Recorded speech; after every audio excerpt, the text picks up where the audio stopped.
Welcome to RTF Sports Talk on this Monday. Your host, as always, Matthew Lau, joined by Grant Hefe. How are you doing today, sir? I'm doing all right. Cold. Hey, man, it's actually cold. I just stepped outside for a little bit, too, to grab the trash. And, man, listen here. Phew. If Mike was here, he would not accept your weather analysis. As you may have noticed, no Mike today. Just me and Grant Hefe himself.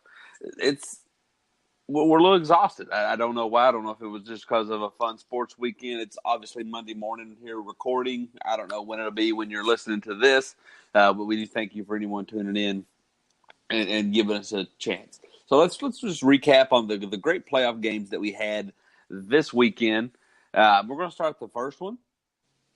Indianapolis Colts, 6th seed, 9-1, possibly the hottest team in the NFL right now, traveled into Houston and, for most part, demolished the Texans. What was your takeaway from that game?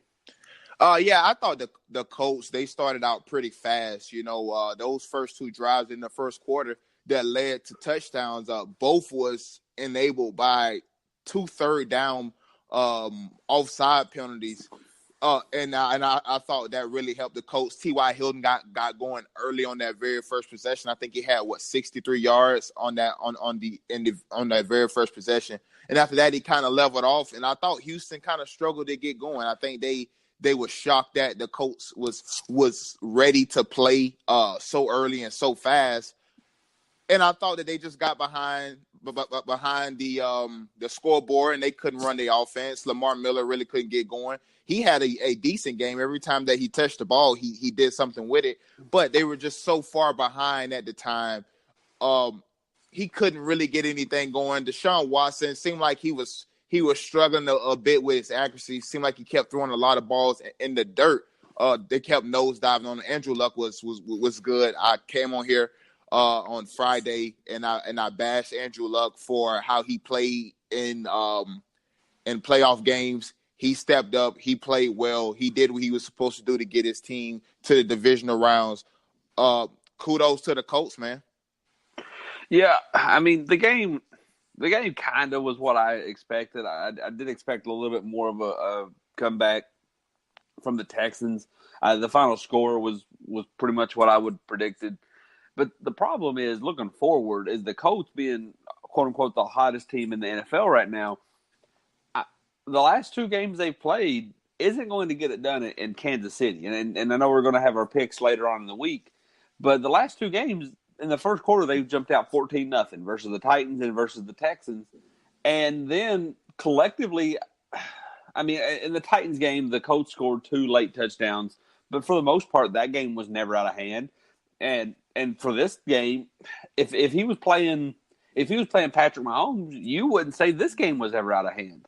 And I think that could be their downfall, looking at what what the rest of the playoffs is going to look like for the Colts. It's already versus Patrick Mahomes, and it's either going to be versus Tom Brady, who's proven playoff guy, or a Phillip Rivers, who they've already showed you twice this year. They can come back from double-digit deficit. So the Colts have to figure, I thought they'd get it done here. I thought they were the better team. Playing at Houston, I know T.Y. Hilton called it his second home, but it's a dome. It's turf. It's nice, perfect weather for Andrew Luck and that offense. No other game is going to be like that in this playoff. Even if they go to L.A., I mean, it might be beautiful weather, but you're still going to deal with the outside, the elements, the wind, Yeah, so it's still going to be something. Yeah, so I don't have much on this game because it kind of went exactly how I felt it would. But I just, if you're a Colts fan, don't let a 21-14 point win versus a number 3 seed cloud your judgment and think that, we're Super Bowl bound, because there's a lot of things in there. That second half let was sloppy. It's been sloppy in both times against the Titans and the Texans. And really, to your point, and you were kind of flustered about this, if the Texans had taken that field goal going into half, now you could say the same thing if the Colts would have played a little smarter going into the half. They could have got a field goal, which would have pretty much canceled that out.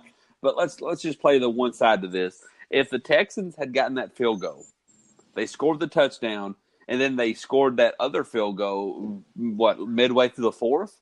Uh-huh. It would have been 21-13 with about 4 minutes to go. You get an energetic defense. You get an energized defense. You're forcing Andrew Luck, who was 5 for 5 on third down, and then all of a sudden was 5 for 9 on third down. A defense that didn't have to punt, who then had to turn around and punt 3 straight times. It really changes the landscape and everything. So I would just be a little cautious if I was a Colts fan, because let's just say, for example, they jump. Let's give them all the benefit of the doubt, and let's say they jump out 21-0 halfway through the second quarter on the Chiefs. Well, you know who else did that? The Patriots in Foxborough, and then the Patriots end up winning on a field goal. But Tom Brady had to turn it on. Tom Brady had to go out there and sling the ball a little bit more, because here come Patrick Mahomes, here come Tyreek Hill, here come Travis Kelce, here come they don't have Kareem Hunt, but I mean they can find somebody to replace them. I'm just, if you're a Colts fan, or if you're part of the Colts, this is just what I'm warning. Don't let the foot off the pedal, because I mean, with that weapon, I mean, Tyreek Hill could take it for a 70-yard touchdown at any time. Kelce can go for it's possible, So you let's just fast forward and say 4 minutes left into the fourth quarter. 4 minutes left in the fourth quarter, you have a 2-touchdown lead. They got the ball on the 20-yard line. Got to go 80 yards. It's not over. It's not. No, definitely not. So they scored really quick against the Patriots, and to your point, it took 180 some yards in the fourth quarter by Tom Brady just to win that game. Patrick Mahomes and the crew went down and scored right before Brady, came down to kick that field goal. So I definitely agree. If you're part of the Colts, fan club, or you're on the Colts, Frank Wright, you're telling your team, like, we're not satisfied with that at all. That game was really sloppy, and really outside of the first quarter, they really didn't do anything, and they got helped by the Texans. I don't know what was going on with their offense. It seemed like they couldn't get anything going. I don't know how bad DeAndre Hopkins was hurt, but it just seemed like he was a non-factor in that game. I don't know if I'm the Colts, I'm not happy about beating the Texans, because nobody really thought. Although I picked the Texans to win, I was never really sold on either one of these teams. So I'm definitely not happy about beating the Texans, and especially knowing that they're in their division. You already know how that team is anyways. I wouldn't be happy about that win. Yeah, absolutely. And I'm kind of just looking here, with some of the things that came out. I mean, okay, so Indianapolis had was sixth in the league in points per game. They have to go play number 1. If they want to win a Super Bowl, they're going to have to beat number 1. They're going to have to more than likely beat number 2 or 3, which is the Rams or the Saints. And if they beat number 1, there's a good chance they'll have to beat number 4 in New England. At the very least, they're going to have to beat number 7 in the LA Chargers. So, I mean, that you just aren't going. It's going to be tough. You aren't. And I'm not saying they're number 6. That can be done. I'm just saying you can't put up 21 and then all of a sudden go into conservative mode, because that's not how you're going to win in this one. And because defense. Now I'm going to say this, and ironically, it may be a pick 6 that wins the Super Bowl. Defenses aren't going to win Super Bowls or aren't going to win champions anymore. I'm glad you said that, because later on, I'm gonna bring up that point. I'm glad you said that. Absolutely, and I'm sure this will be a spoiler alert for you who don't know how the playoffs played out. Number 1, I think it's number 1, 3, and 4 defenses in the league are out now. Yep. Just saying. All right, well, let's move on to the other game, the other Saturday night game. To my dismay, Dallas Cowboys won a playoff game at home, beat Seattle. What was your takeaway? I thought Seattle let me down, and I honestly didn't think the Dallas Cowboys played a really good game at all, honestly. But prayers out to Allen Hurns. That injury was crazy. Good thing it's only just a dislocation. He should be back. Glad that thing wasn't completely broken.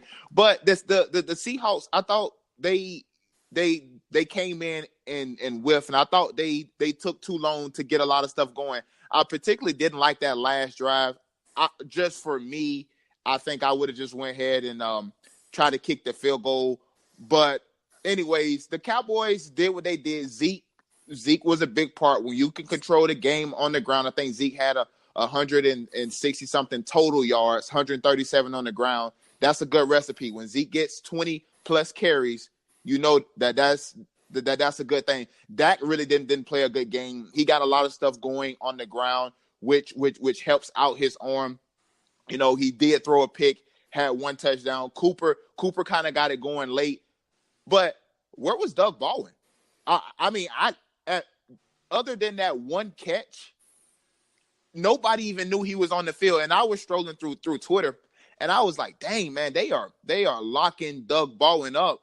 And then I get to Shannon Sharp's tweet, and he's like, can somebody let me know if Doug Baldwin is playing? I'm thinking the same thing. Like, where is this guy at? Because I picked Doug Baldwin to have a good day against that Cowboys secondary, and he had everything but a good game. Outside of that nice little toe grab that he caught on the sideline in the final drive, when I thought the Cowboys was basically playing not to lose at that time. But the Cowboys played well at home. They took care of business as they done all year at home. I think that moved them up to 81 at home. Only loss was against the Tennessee Titans. So kudos to the Cowboys. I just hate that I have to go another week hearing about the Dallas Cowboys and their Super Bowl chances. I was at a party, and my girlfriend's her best friend daughter's going to the Navy, and I was in a room full of about 30 Cowboys, and I kept saying, go Seahawks, fly Eagle, fly, hail to the Redskins, go Browns. I just kept saying I hate Cowboy fans, and I hate that now I have to listen to that again. But kudos to the Cowboys. They got it done without any controversy. Seahawks, they disappointed me. Russell Wilson, again, hasn't done anything since he had that great defense and that great running game to lean on. I've said that a lot. People say I'm crazy when I say that, but look at the numbers. When he hasn't had a great defense and a great running game, he has not went far in the playoffs. He hasn't done it since that Patriots Super Bowl and the demise of the quote unquote Legion of Boom. So Seahawks gonna have to go back to the drawing board. But good win for the Cowboys. Yeah, I mean, I have to echo that. I hate that we're congratulating Cowboy fans here, but they controlled the game, and they controlled the game where if they were going to win it, that's how you were going to win it, because you kept the crowd in it. The Alan Hearns injury, I've seen them go one way or the other. I've seen the tier teams, and it gets in your head, and you can't shake it. Yep. I know it was basketball, but it happened here locally with Louisville with a Kevin Ware. They ended up going and winning the national title. They were probably the best team in the country anyway, but they did. They turned it into an honor of him type thing. So they turned it into a motivator. But if you're going to beat the Seahawks, you have to get a run game. You have to make short passes, and you have to keep Russell Wilson off the field. I felt like I forgot. You're talking about looking for Doug Baldwin. I was looking for Russell Wilson in that offense because I think they only ran about 10 plays in the first half. It felt like every time they got the ball, it was a 3-and-out. It felt like it was run, throw. Now, in the second half, they were able to turn that into some points. Did they lose something? And I know it's hard to put all this on a kicker, but did they lose something in Sebastian Janikowski when he looked like he pulled something in his leg? Does that change the way you're playing everything? I mean, obviously it has no factor on the defense, but does that change the way you're trying to move the ball? To your point, they passed up on a field goal to go for the touchdown.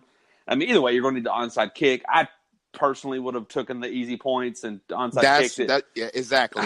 But give you a chance more time to score the touchdown if you get it. But if you don't have a field goal kicker, you don't have a field goal kicker. And I mean, you would like to think that this time in the in the NFL with all the time that they practice and that they work, that a punter could get the job done.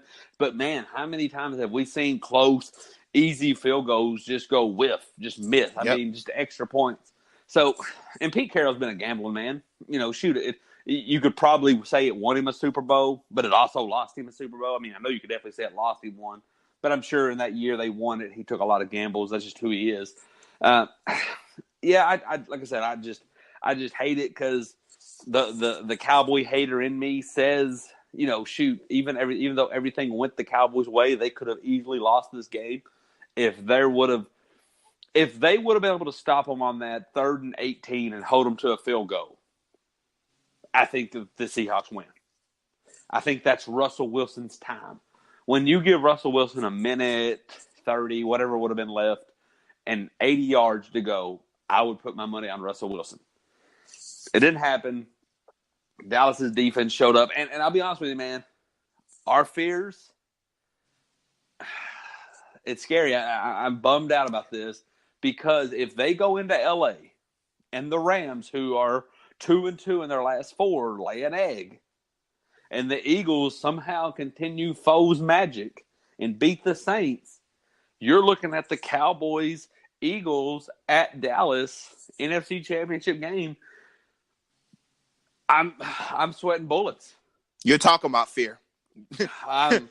You're talking about fear. I don't even want to think about the Cowboys making it past this division round. Honestly, just because being out here in Texas is so much different than being anywhere else, and I understand Cowboy Nation is big. They're everywhere. They got fans everywhere. That's why they travel well to the game. It's one of the few teams that I first found out about when I was younger. I was playing Madden 94 on the Sega, and my dad used to always play with the Cowboys. The Emmitt Smith or the all-time Dallas Cowboy team. And that's the first team I knew about. We used to play. They used to play it all the time on TV. But staying out here in Texas, it's a different animal, and it's so aggravating because you got people out here that they're not even Cowboy fans. Their uncle or their grandma are Cowboy fans, so they just like the Cowboys, and they don't even know football. Those are the fans that really aggravate me the most. The ones that just don't even know football, and they just say stupid stuff when they're watching the game, like, oh, how can that be a pass interference when the guy tackled the dude? Oh, they just hating on the Cowboys throwing flags, and it's clearly a flag. I went through that all Saturday night. But back to the game, you said something that I was screaming about literally all game. Why are you keep running the football and you're not getting any yards, Seahawks? It seemed like we're just going to give the ball to Penny, or we're just going to give the ball to Carson, and we're going to hope that they can do something. And they wasn't. That defensive front and those linebackers, that front seven, they were eating the run up. And it seemed like at a time where Brian Schottenheimer should have been calling Russell Wilson's number. If you're going to run the ball Russell Wilson. I think Russell Wilson would have gave you your best shot once you realize that they were shutting down the run. I thought they could have got a lot of those other quick passes, going. I don't know what the game plan was for the Seattle Seahawks, but it seemed like it was just, we're going to run and hope something happened. And nothing never really happened. And they found themselves, to your point, run, throw, punt. It didn't make any sense to me. Yeah. One reason I think they went with it, the way looking at the entire game, during the game, it was very frustrating. But looking back at all 60 minutes, I think they knew. I think Pete Carroll. I like Pete Carroll as a coach. I think he knew how this game was going to go.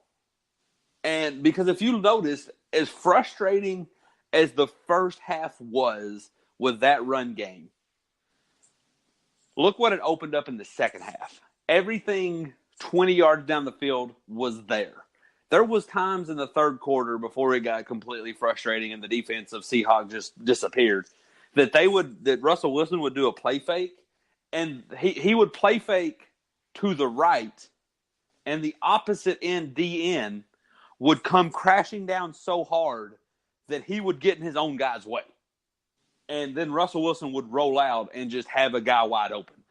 I think Pete Carroll, offensively, as weird as it sounds, I think Pete Carroll's game plan worked.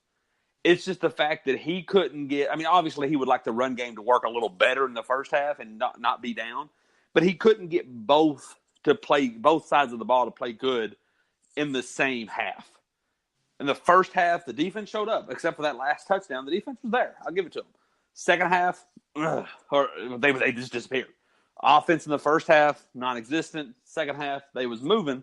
But when you're trailing and when you don't have a kicker, I mean, when you got both sides of the ball that can't align and calibrate their when they want to play, and then you don't have a special team for the most part. Ironically, if Tyler Lockett had taken that kickoff back, which he was pretty close to doing, that could have changed the game a little.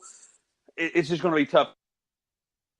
We're going to have a real brief little thing I was thinking about earlier, and I'm sure this is either going to – whoever's listening is going to love or hate this next statement. As we share a mutual – and I'm only going to word it like this because this is how to be worded. As we share a mutual Cowboy hate, if we want to see the Dallas Cowboys demise, what would be more enjoyable for you? It to be stomped out in LA, just you think you won one playoff game and now it's over, you lost by 40? Would you rather see them win, have to deal with it for another week, but in the NFC Championship game, them go to New Orleans, think they stand a chance, get demolished, them to host the Eagles, know they have a chance, but yet get beat by tricky foes, tricky Nick, get in there and foes somehow embarrass them? Or, and hold your stomach because this one's going to take a while, but it would pay off. Make it to the Super Bowl. 3 weeks of the most pretentious, annoying fans you've ever heard. Me and you would pretty much have to go in hiding for almost a month. But then just to lay the biggest goose egg you've ever seen in the Super Bowl on national TV, just to be ridiculed for months and years. Almost, I would even go even further. If I was going to have that happen, I want it to be even bigger than the Falcons. I want them to be playing the Patriots and be up 35-0 at halftime, only to lose 56-35. But so of those options, which if you were going to, the Dallas Cowboy hater knew, if you were going to quench that thirst, they got to lose now. What now? They got to lose now. Yeah, I don't want to hear it. I'm telling you, Matthew. In Texas, man, I cannot walk outside my front door without seeing a Cowboy fan, and it's so nauseating. All night, I had to listen to, "We're going to the Super Bowl," like all night for one win. I cannot stomach. I don't want them to win no more. Because see, if they win again, now they're really going to be saying the boys are back. I can't have that. Lose now so we can get it out the way. I would love to see them go to the Super Bowl and just lose it. To think that they got it, the hopes, and hear Michael Irvin get all excited on TV just for him to be crying at the end. But no, you got to lose now. I can't stomach, them making it to the Super Bowl. I just, no, you got to lose now. Hey, I mean, I get it. I guess that's why I ask. I mean, here's the thing. This is the thing when you hate a team, when you are a quote unquote hater of a team, this is the battle you deal with. Do you risk, like if you're wanting the perfect pain for their fans, do you rip it off early like a Band-Aid, just rip it off before it sets in and you don't have to worry about it lingering anymore, but there was little frustration?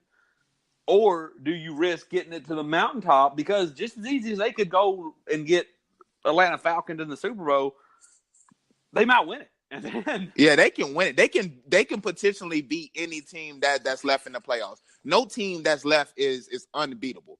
Well, so they can easily get there and win it. And that's the reason why I don't want them to get there. That's the thing and I'm there with you, because if you look at every team's remaining downfall, it's defense. I mean, let's say the Chiefs have no defense. The Patriots, they'll probably put together some semblance of a defense in the playoff, but it's not going to be exactly an elite defense. The Chargers, super inconsistent. Yep. The Colts don't really have a defense. I mean, their defense feeds off Andrew Luck, but they don't really have a good defense. If Andrew Luck doesn't score any points, they have good players in spots and positions. You know, you look the Saints. I feel like their defense has been slipping too. Their defense is slipping, and I feel like their offense is slipping. I feel like the same thing goes for the Rams. Their defense isn't there, but their offense also takes days off. Philadelphia is a train wreck that just happens to be getting hot at the right time. And ironically, as much as I hate on Dallas, their biggest problem is if Dak has to throw the ball a lot. Yep. And when you play, so yes, any team they face that has they are the worst offense points per game remaining in the playoffs. So any team in there can outscore them. But if you happen to have a game where their deep, if each team's weakness shows up and Dallas's positives show up, Dallas can beat any team in here, and I hate that. So yes. All right, let's move on to Sunday's games here. We started out with another shocker. Another blowout that turned close. Mm-hmm. I was a little shocked how this played out. Mike was complaining, or he was stating that LA had to travel all the way to a 1:00 game to Baltimore. Didn't really show at all. They got up 20-3. Ended up winning 23 to, I don't know, what was it, 16, 17, yep. Something like that. What was your thoughts on that one? Exactly what you said. They played Lamar. This is what I thought would happen. In the playoffs, it's a little bit different. I said that last week in week 15 when the Chargers played the Ravens. That was Phillip Rivers, one of his worst games of the season. Threw no touchdowns. Through 2 interceptions, and Lamar Jackson really didn't play well in that game, and they won because of that defense. And I figured this game that wouldn't happen. You had a healthy Melvin Gordon and the boys, and I knew that they would not let Lamar Jackson get loose and do all that what he had been doing all season long since he got in there. It's playoff defense, and they're not going to let you sit there and run around. 9 carries for 54 yards is all he had, and it looked like he couldn't hit the side of a barn until the end of the game, when it looked like the Chargers to me was playing kind of not to lose. Casey Hayward on that first touchdown to Michael Crabtree, he fell for the double move. That was about as easy as a throw as any NFL quarterback is probably going to get in the playoffs. And then, on the other touchdown to Crabtree, I thought Crabtree actually pushed off. I thought that probably should have been offensive pass interference. Soon as it happened, I tweeted out, how is that not offensive pass interference? But he's come, every once in a while, because the offensive guys never push off, according to, the NFL and the referees. But I saw a Chargers team that basically dominated a Ravens team, a mediocre Raven team. This Raven team was not good. They had a lot of hype going into the playoffs. I honestly didn't see really what the hype was about, because they're, as you said, their best thing is their defense. And when their defense, and when it's not helped by the offense in their running game, it's just a mediocre team. And that's what I saw yesterday out of the Ravens. I seen an offense that got exposed, and in terms, it messed up the defense, because now when you can't score points, guess what? The defense got to go out there. And now they're having to run more plays than what they would normally run, because the offense will control the football by running the ball. That didn't happen yesterday. The better team won as I thought they would. And my pick is holding steady so far. Yeah, so a couple takes on this. First off, if you're the Chargers, I'm going to give you the same advice I gave the Colts. Yes, you were playing an atrocious offense, and you were then shown that you could do kind of whatever against the defense. But they relied on a lot of field goals. And the way they kind of let up, yes, played not to lose in the fourth quarter. Any team remaining, minus Dallas, well, even Dallas, I didn't give it to Dallas, shoot. Any team remaining could probably if Lamar Jackson got that close to pulling it off, imagine what Drew Brees, imagine what Jared Goff, imagine what Tom Brady, even Andrew Luck, and all those guys and those teams. Imagine what those teams are going to do. So, and it's not like you could give some props to the Ravens defense for holding them to a bunch of field goals, but that's kind of who the Chargers have been here lately. They haven't really blown anybody out. Going a couple of weeks ago, they struggled to hold off the Bengals. I'm pretty sure they lost. Didn't they lose all week? All year they really haven't. Yeah, they lost to the Ravens in week 15, 22-11 or something like that. I feel like they lost to another team there late. I'm drawing a blank. They came out the gate. They laid some duds, but that all played out because their two losses were to the Chiefs and the Rams. So everybody was like, okay, that's not bad. And then they went on a really good run. And I think, what were they, 10-1? No, whatever they were. They were like an 8-1, something like that. And then these last 4 games, they kind of didn't really impress me. So and I'm not saying Phillip Rivers can't do that more. I'm just saying I caution you like I cautioned the Colts. Don't get a 2-touchdown lead and then take a nap. It won't end well for you, I promise you. And to the matchups, Phillip Rivers is kind of the quarterback you want against a really good blitzing defense. He finds a way to get the ball out, whether it's overhanded, side-handed, underhanded. He's going to get the ball out, and he did. And for the most part, he did what it took to get the job done. They kind of took the ball out of his hands late, which is what you would do. So I felt like if they would have played a little bit more aggressively, this wouldn't even been a concern. To Mike's point, I wish Mike was here because this was a point we talked about it so much. Should we get rid of the divisions? Because was it fair? I heard a take actually yesterday. It's not fair to the Ravens that you win the division and your first playoff game is versus a 12-4 team. I get that. But if we got rid of the divisions, it kind of plays out because wasn't the Ravens? They would kind of play the same team, really. Wasn't the Ravens 9-7? Yes. So or 10-6. They were 10-6 because they beat the Browns at the end. Yeah. Okay, so they're 10-6, which means they would have been the 5th or 6th seed, depending on how you gave tiebreakers to the Colts. Yep. I get it. But if you're going to say, oh, we shouldn't have punished the Ravens for winning the division, but we're punishing the Chiefs or the Chargers for being one game out of the division or a half a game or whatever it actually came down to.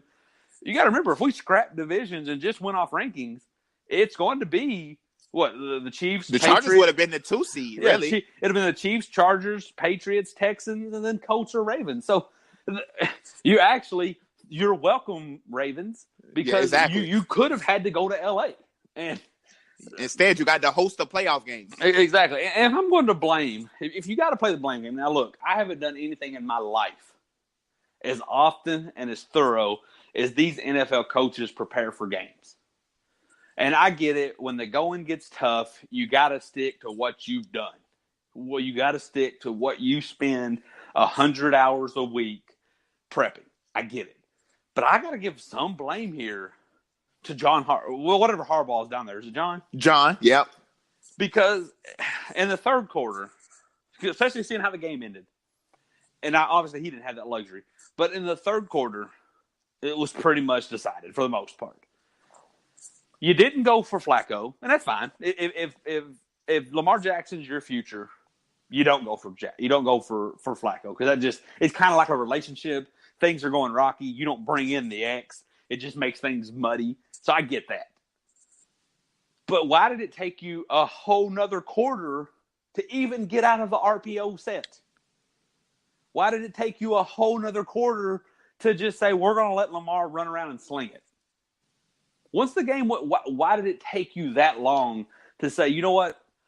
I'm done with this under center, play action, pistol.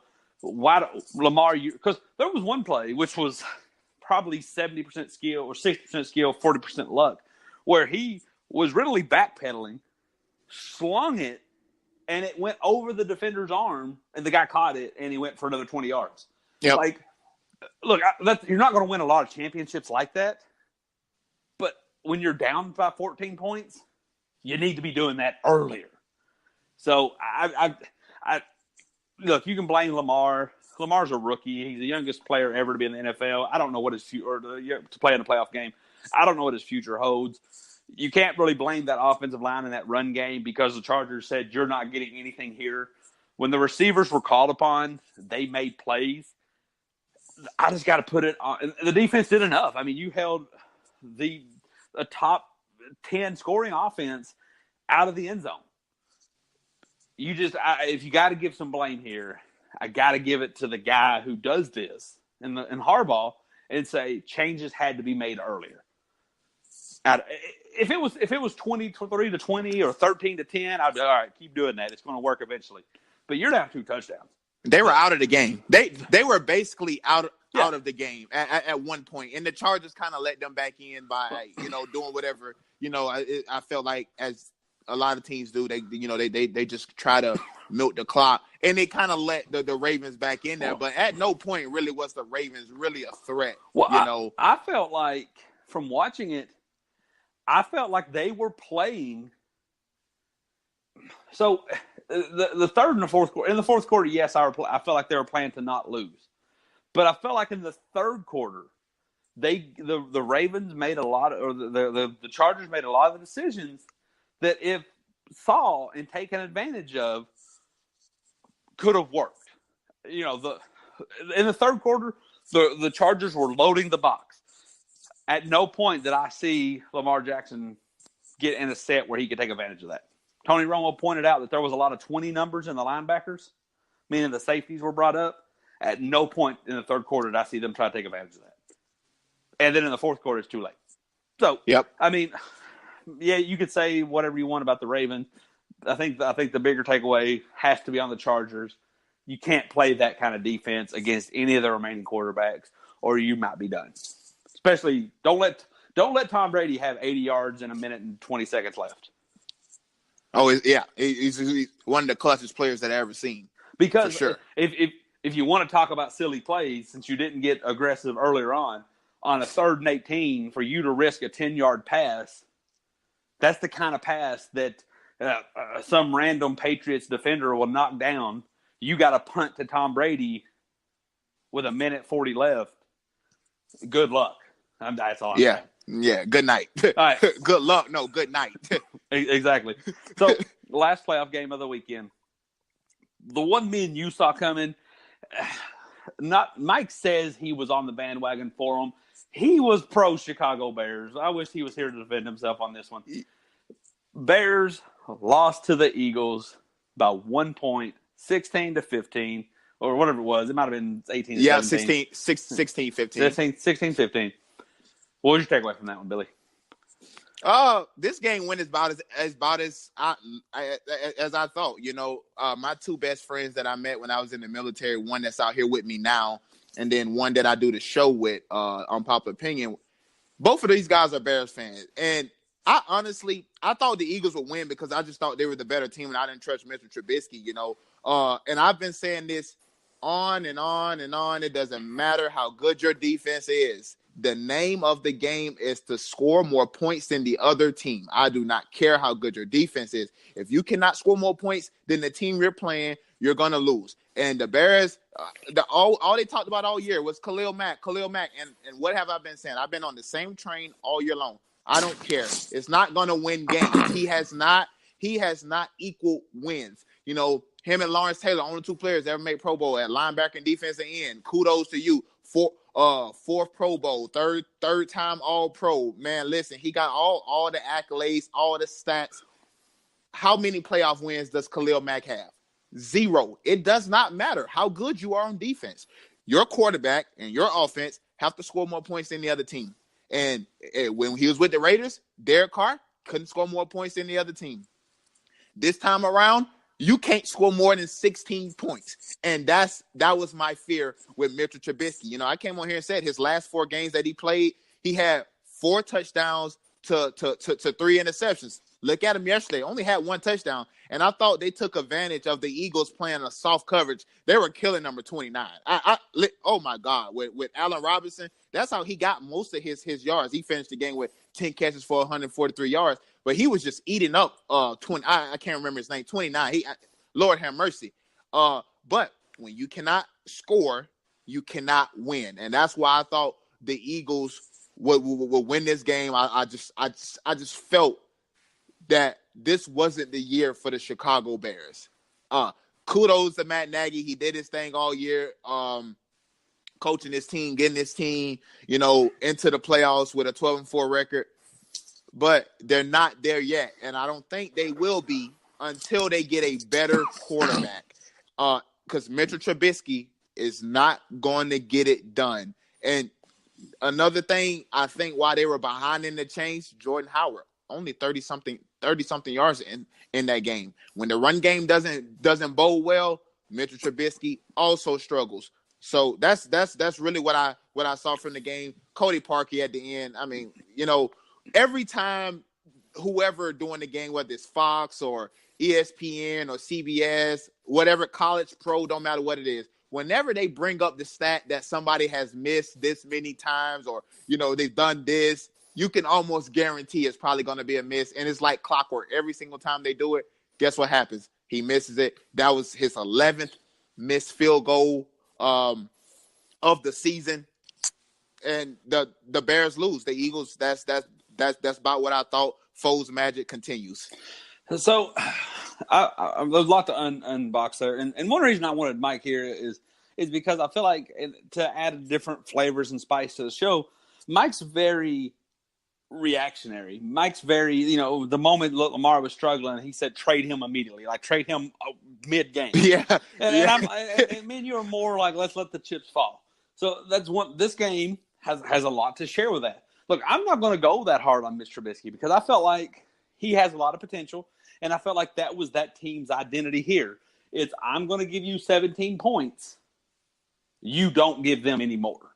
And technically, if 17 points would have actually served them well, but on average, I'm going to give you 2 touchdowns and a field goal or something along those lines. Now, defense, this is going to be a mutual partnership, where most time in the NFL, it's the offense saying, I'm going to give you 40 points. You just hold them to 38. So, which maybe we've talked all year, the NFL is not going to lend itself to that future. The Eagles, Nick Foles had been here. Alshon Jeffries had been here. And then you add Golden Tate, who hadn't really been here much. Maybe he was with the Seahawks in those earlier runs. But the man's clutch. I mean, the guy's got clutch gene in him. And for him to come up with that big catch on 4th down. How clutch was that catch? Huge. And really. I was so mad. I was screaming. I was like, they finna lose. Okay, can I just say this real quick? Yeah. Why did they run 2 times on 1st and 2nd down? Would you throw that ball there, or would you try to run? I just didn't like the run with Sproles 2 times right up the middle without trying to get him on the edge or anything. I didn't like that play call. Look, the man's – so we're going to give a lot of love over the next couple weeks, especially if they keep winning, to Foles and these receivers because, you can't have a good quarterback without good receivers, or at least good numbers. Yes. The main consistent here, besides Nick Foles, is Doug Peterson. And look, Nick Foles has done his thing. But if you look at certain plays in the Super Bowl, in the playoffs last year, in this final run this year, Doug Peterson has made some decisions that has hurt his team earlier on the season. But now that we're here where it matters, I can't question the man. Because one thing that running the ball on the first 2 downs had done, especially when you're that close, is now either you're going to run the ball all the way down, we're going to run the clock all the way down, and you're not going to have time to do anything, or you're going to use your timeouts. And both those things kind of happened. They let 30 seconds trip off the first time, and then they started calling timeouts. The only questionable decision, and I don't know who made this decision, was the timeout before the 4th down, after the incomplete pass. Because let's just pretend for a second they didn't get that 4th down conversion. The Bears would have had the ball on the 3-yard line. And I think the Bears was the ones that actually called that timeout, because when they called that timeout, I said, then if I was Doug Peterson, I'd probably call another timeout that way to make sure that we know that we got the correct play call, since the Bears gave you that little egg anyways. Well, actually, the Bears called the timeout before on the second run play, and then on the incomplete pass to Alshon Jeffries, the clock was stopped with 1 minute and 47 seconds. The Eagles called a timeout. And that was the only one I didn't like, because on 4th down, let's say you don't get it, the Bears have the ball on the 3-yard line with 1 minute 47 seconds left. You have all 3 timeouts. the Bears aren't going to get risky there. Let's say you get a safety. Yeah, they're trying to protect the lead. Let's say you get a safety. You got one timeout left, and you're only down a field goal. So so I think props to them. I don't have any problem with Doug Peterson because he knew he was going for it on 4th down. So essentially, he got a free run in there somewhere. And let's be real, if he'd have broke it, it'd have been great. I'm surprised they didn't run the read option the way Khalil Mack was just crashing in. And that's what I'm saying. I would have liked to get Sproles more on the edge rather than trying to run him right up the middle where Goldman was at, because he was kind of wrecking it all night. I didn't like the runs up the middle. Running I didn't have a problem with. It was the play calling for the personnel you had on the field. I didn't think running up the middle with Sproles 2 times back to back, I didn't think that was a good call. And then the 2-point conversion play, Lord have mercy. Could there have been any worse 2-point conversion play, honestly? I mean, I think it worked. I mean, because if you look now, obviously, I think they would have stuck with whatever they originally called the refs. That ball crossed the line, so I think it worked, which would have made the field goal kicker even more nervous. But for people putting the blame on Parkey, okay, so there's a couple things here to break Bears down. fans. So I hear it's your job to kick the ball. So technically, he did the job 3 times. And had he not did the job 3 times, you wouldn't even need him the 4th time. You would have been done. So maybe a little thank you for that. Because Mitchell Trubisky, to your point, Billy, wasn't getting it done. Parkey gave you 9 points. You take away his 9 points or 6 of those 9 points, it don't matter who you got on that roster. It doesn't matter now. Yeah. Now, my friend, go ahead. Then pictures came out that the ball was tipped. And now I'm hearing Bear fans, well, it's just a little finger you got to do. No, you're outdoors. 43 yards is 43 yards. That is 120-something feet. And I've never kicked a football, but I know how it works. The longer you got to go, the harder you got to kick. The lower that ball has to go, because just like golf or any other sport, baseball, if you kick it straight up, it's not going to go very far. So you have to put a lower trajectory on it. If you've ever shot a gun or kicked a football, the smallest things can deter those paths. And we're talking a bullet that travels, especially shooting. Yeah, especially shooting. Yeah, I mean anything. I bring up a gun not to start any like off-color topic, but you would think something going that fast would never be deterred. The slightest thing can change its trajectory. You could. I've seen people. You've seen those videos on YouTube where they'll shoot through like a 2-foot long glass, and the moment it hits that glass, it starts veering right. Next thing you know, it's veered 6-8 inches from the initial place you shot it. What do you think is going to happen with anything else? So, and this is how I know that the finger, the little tip, played a role in it. It literally hit every part of the crossbar but the other side.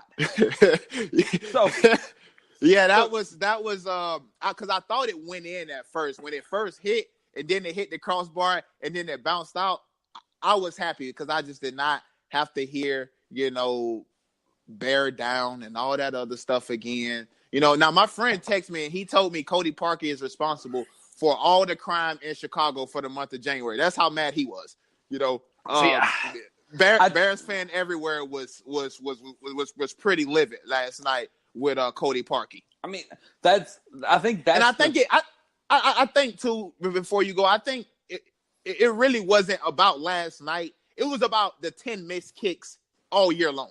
Because that was his 11th kick. I think it was because they knew how much he struggled all year long. And for a lot of them that I talked to, they said he probably shouldn't even been on the team anyways, missing as many kicks as he did. So I think it was more just a combination of every single thing that happened, the missed kicks that missed kick in Miami that lost in the game. And then you come in a game where you probably should have won if you kick the field goal and you make it.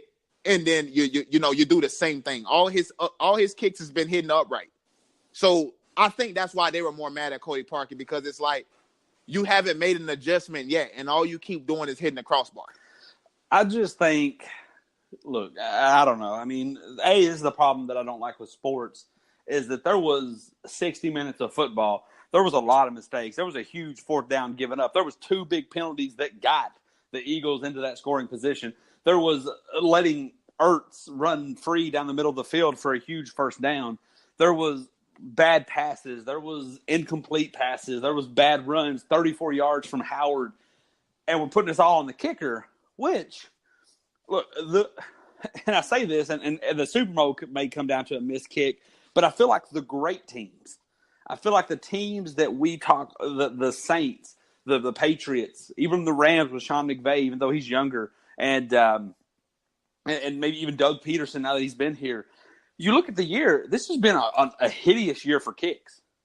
I mean, Vinatieri, obviously. That's an understatement. Vinatieri obviously hasn't missed 7 kicks, but the man's missed 3.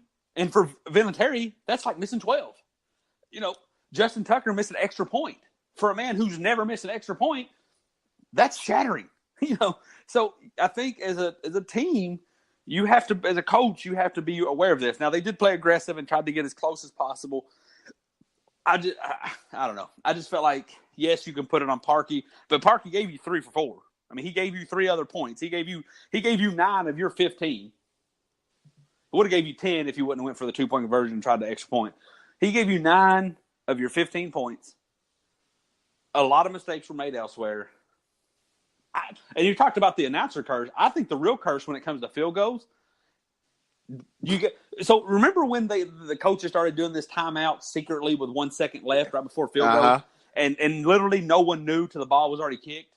Well, So what players started doing was players started kicking it anyway, just to kind of get that practice in. I think that's the curse, because if you notice, getting that practice, yeah, because he made it.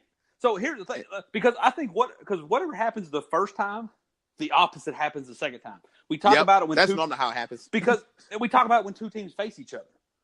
The first time he kicked it, if he would have missed it, he'd have been like, okay, crap, I missed that. Let me see. Okay, I'm going to readjust. And he almost hit it flush, too. The first kick that he made, he almost made it flush. He hit that first one perfect, and he was probably like, I got this. Probably like, I'm good. I don't need to change a thing. And then you don't change a thing, and it gets tipped. We could spend all day talking about this. I don't want to get too weighed down. But you got to remember, everybody out there is professionals. Everybody out there takes their job. This isn't high school where, I got put on special teams. I'm just going to miss practice and come in. No, people on special teams take this very, very seriously. You're making. Well, that's what Charles Leno said, after the game when they said, well, what would you say to the fans that's talking about Cody Parkey? And he said, I would tell them to shut the F up because they don't know how hard this is, So Shannon Sharp, that's his teammates coming out. All right, you brought up Shannon Sharp. Shannon Sharp brought up a great point, and I think this works in a lot of facets of life, and it works in almost every aspect of sports. Typically, in a sport like football, too, where you don't play a lot, typically in football, or typically when 2 teams face each other in scenario A, and Team 1 beats Team 2, Team 2 goes back and says, how did we lose? They watch. They say, oh, we lost because of that. Well, Team A said, hey, we won. How did we win? We won because of that. It's the same that. So the next time these 2 teams play, Team A is still doing that, but Team B knows how to stop that. So just think in a small one play, and we'll never know. Who knows? But I'm just saying, just think of this for a second with me. Let's say you're whoever blocked that kick or whoever got a finger on it. You saw the way he kicked it. Well, this is your job. This is the only job you have. You get paid $500,000 to do this one job. You noticed that kick was pretty low, and it went right over the guard's head. I don't know. I'm just making things up right now, but just walk with me. He kicks it, gets that practice kick. The D tackle standing there said, yeah, he had to kick that pretty low, and it went right over the guard's head. That's where I'm going this next time. The kicker said, I kicked that right over the guard's head. It was perfect. Next time, I'm kicking it right over that guard's head. I don't know on that one play, but I just think you got to stop practicing those. I'll be honest with you, because I've barely seldom seen somebody hit that once and then hit it again. And you psych yourself out, really, man. You really start to psych yourself out because it's like it's like I hit it the first time, I'm good. I know how to do this, and I won't say it's an overconfident because I don't know if that's such a thing, but I just think that once you make it that first time, you kind of go more. I guess you start to press because now you need to make it. That first kick, his practice kick, he kicked it effortlessly. He didn't try it. And as I'm watching the replay right now, the ball was slightly tipped by the defender. But he kicked the first one so relaxed. But when the game is on, when the pressure is on, you tend to press a little bit, and I think that's what happened. Outside of it getting blocked, I think that kick was already going left. I think maybe the hand tip maybe bring it in. Yeah, I mean, look, we can spend all day talking because I do think there's something deeper there when it does come to kickers, because something has to explain all these absurd missed kicks throughout the entire season. They didn't change any rules. They didn't move it back. They didn't move it left or right. Maybe it is just been 16, 17 weeks worth of overthinking. People trying to correct on the fly. Kickers aren't really a part of the team as much as other players. They don't really get involved in practice. Maybe it's just been 17 weeks of. And they don't get many chances to do that. Like a quarterback, right. Quarterback gets to throw the ball 30 times a game. If you make one mistake, you get to go back out there and do it again. Most time for the kickers, you mess up that one time that could be the end. So, well, let me ask you this, because we've already look. I love when Mike's on the show, but Mike told us already this morning this show couldn't go over 30 minutes. If he had been here, we done blasted that. Let me ask you this question: is it time to get rid of kickers? Nothing against them. I don't want to take the job. I don't want to eliminate their role. But in football, where we've shown that we're going offensive, the league's shown you that we don't want you kicking deep. We don't want a return possible. And no onside kicks no more. You can't load the box. Yeah, because you can't load one side. You can still onside kick, but it literally went down from 22% to 8%.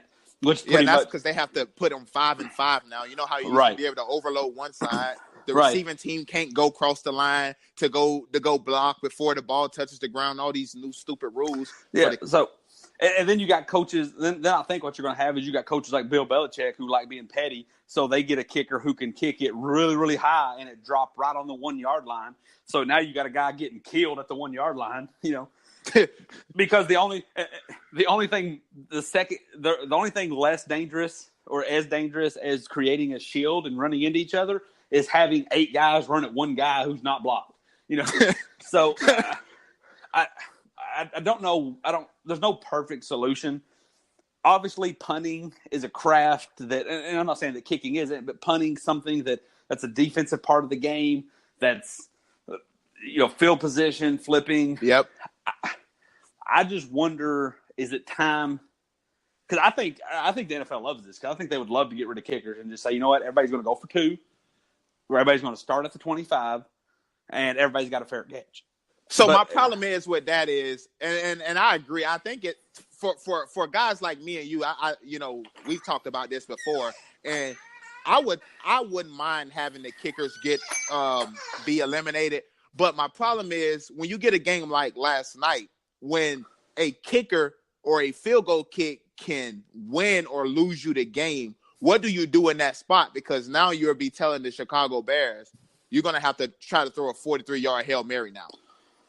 Well, so I think if we eliminate extra points, maybe, I think I like that. But the actual field goals itself, I think, that sometimes it's the difference between winning a game and losing a game in that fear of what's going to happen. Because on that last kick, I was looking like, oh man, the Eagles probably lost this game. The Eagles probably lost this game. But that's where I think that the unknown kind of come in. So what would they do there on that last play for 43 yards? Would they just have to throw a Hail Mary?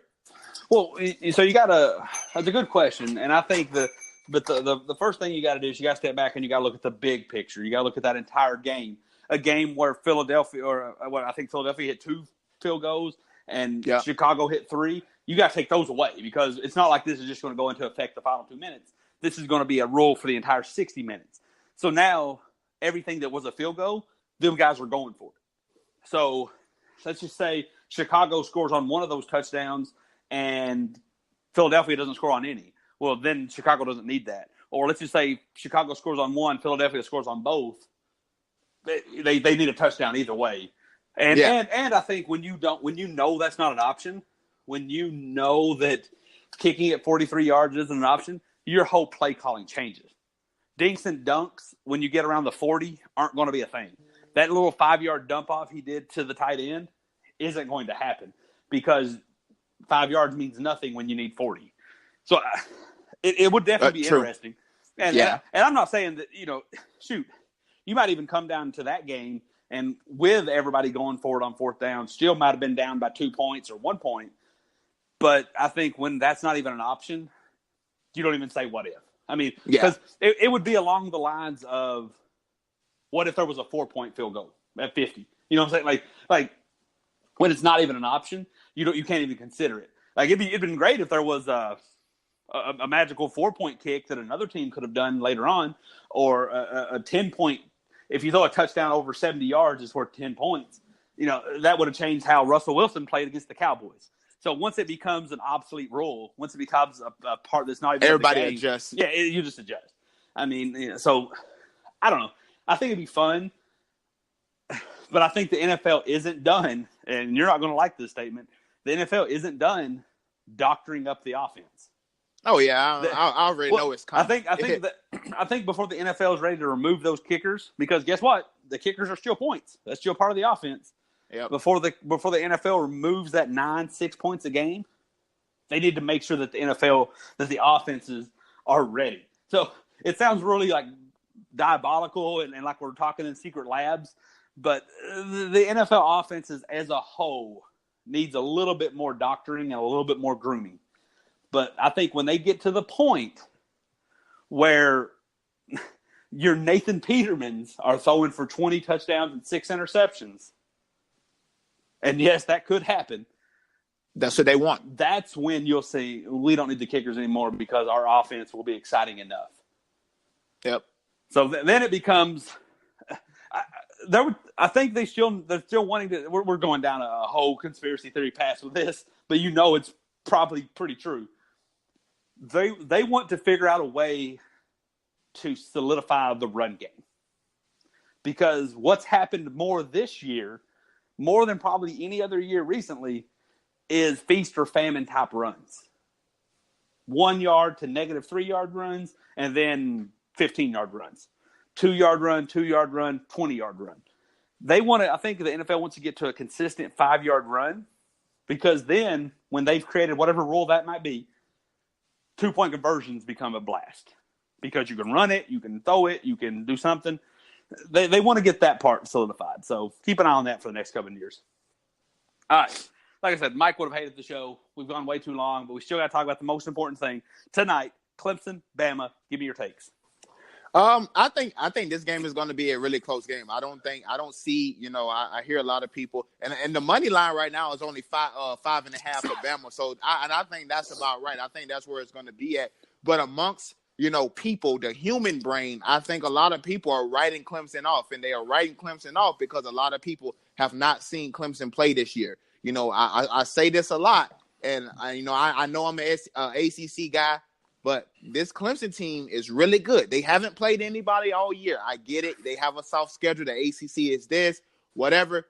Clemson is legit. Trevor Lawrence is legit. Etienne is legit. Hunter Renfrow is legit. That defense, I know everybody's talking about Dexter Lawrence because he's out, and everybody always likes to make guys more important than what they really are when they're not there, just to have a storyline to talk about. And Dexter Lawrence is good. Don't get me wrong. But the leader of that defense is Christian Wilkins, and he's playing the All-American, the 2-time All-American, the guy who's probably going to get picked first on that defensive line. Even if Dexter Lawrence was playing, he's still there. Cleveland Farrell, he's still there.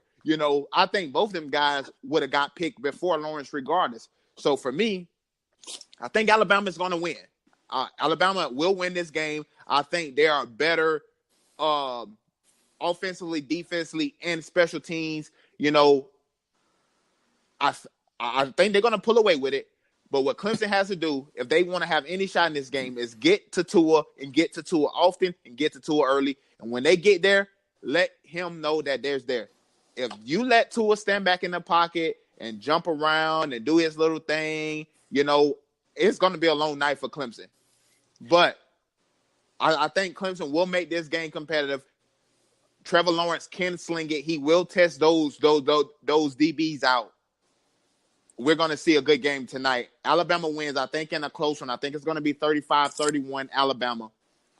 But Clemson's going to play tough tonight. So to a point you made, yes, for everybody who listens knows I'm your typical SEC person. If you lined up the SEC versus every conference, number 1 versus number 1, all the way to number 14 versus number 14, I'm going to probably take the SEC in most of those matchups.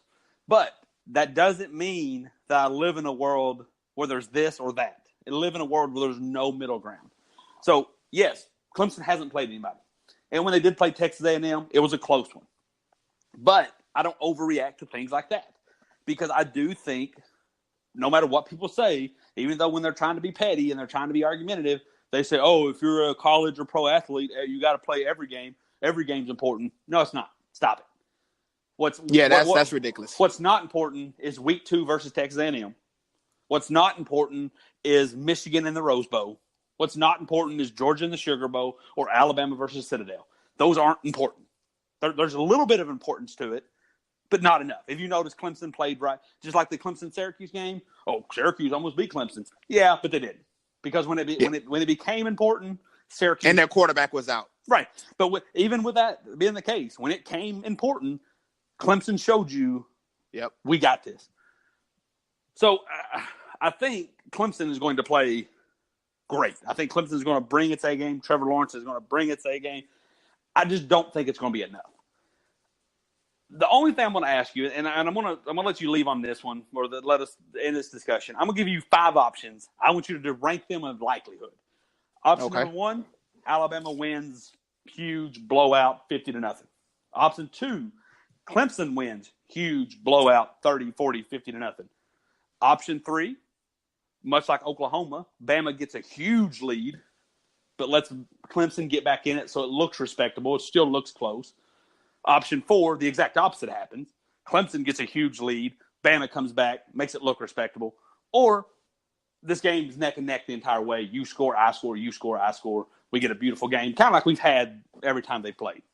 Yeah, I think this game is going to be just like every time they play. I think Nick Saban respects Dabo Swinney. I think these Alabama players respect these Clemson players because they know, these may not be the same guys that's played these same Clemson Tigers 3 times, 2 times in the college football playoff, in the championship game, but they know how good this team is. This team that Dabo Swinney put together, this is a physical roster, and these guys can play. So I think for sure this game that we're gonna get a pretty much back and forth all game. I think the most any team will probably get up by is 10 to 14 points, but I don't see anything significant in saying like they're dominating. Like a couple mistakes may happen. Trevor Lawrence is a freshman, first time in this type of environment, playing against this type of team, against a Nick Saban defense. So expect some nerves to happen. So they may get down kind of early, maybe 10-0.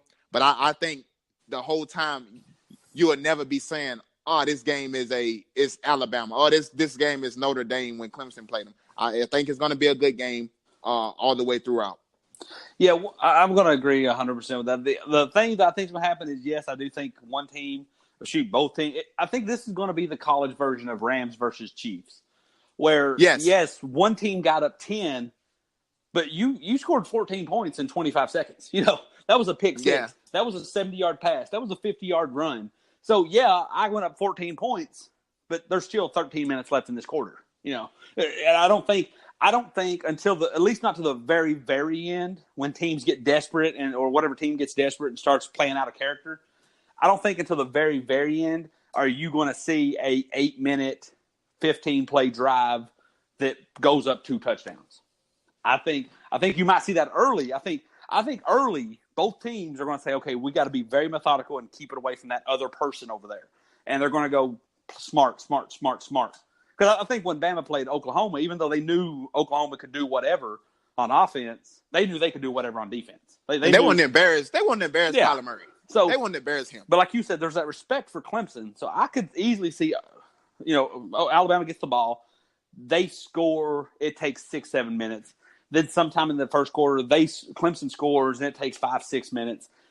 And then it's 7-7. But then by the time the second quarter comes, who you are is who you are. 14 games into the season, you start realizing, I'm going to go 50-yard chunks. And then I think it's going to be 2 quarters. I think it's going to be probably a quarter of awesomeness. And then a third quarter of let your guard down. That's where I think the turnover is going to come by both teams. The second quarter was so fun. They think, oh, this can be done all game. And it gets taken away. And then in the fourth quarter, I think we're up for some good fireworks. I'm going to say Bama 55-52. I think